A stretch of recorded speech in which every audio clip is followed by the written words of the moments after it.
With the 69th Montana legislative session officially underway this week, Montana Attorney General Knudsen is focusing on his top priorities, including human trafficking. NBC Montana's Kylie Gibson talked with Knudsen about his goals and the recent successes. January is Human Trafficking Prevention Month, and Attorney General Knudsen, as well as Governor Gianforte, wants residents to recognize the signs of human trafficking. As Montana's legislative session gets underway, I talked to Knudsen and Helena about his concerns and his priorities. Human trafficking is a huge issue. I mean, aside from fentanyl, it's probably my #2 priority, and it has been since I took office. Human trafficking is a form of modern-day slavery in which traffickers profit at the expense of adults or children compelled to perform labor or engage in commercial sex.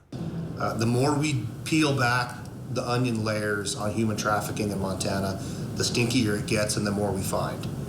We've got 3 agents right now, and I can tell you they are running ragged all over the state.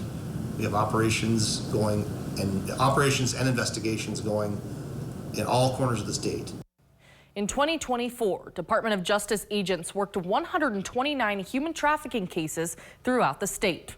They opened up 21 investigations for possible prosecution, and agents conducted operations in Missoula, Miles City, Helena, and Bozeman, targeting patrons of sex trafficking and attempting to recover survivors of human trafficking. Now, as a result of the operations, 8 people were arrested and charged with patronizing prostitution.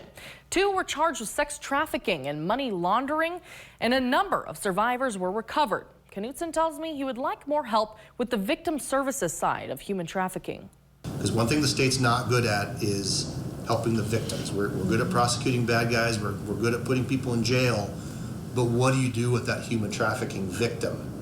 And that's a hole that the state's not been great at filling. House Bill 112 increased the penalties for sex traffickers and patrons of sex trafficking. It also provides the state with more tools to prosecute sex traffickers and expands the definition of human trafficking. Bottom line, it helped intensify the crackdown on the sexual abuse of children and all victims. Knudsen tells me there's often another component driving human trafficking.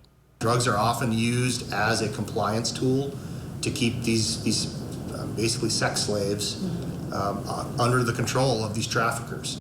I posted some more information on human trafficking and indicators or signs to look out for in this article on our homepage at NBCMontana.com.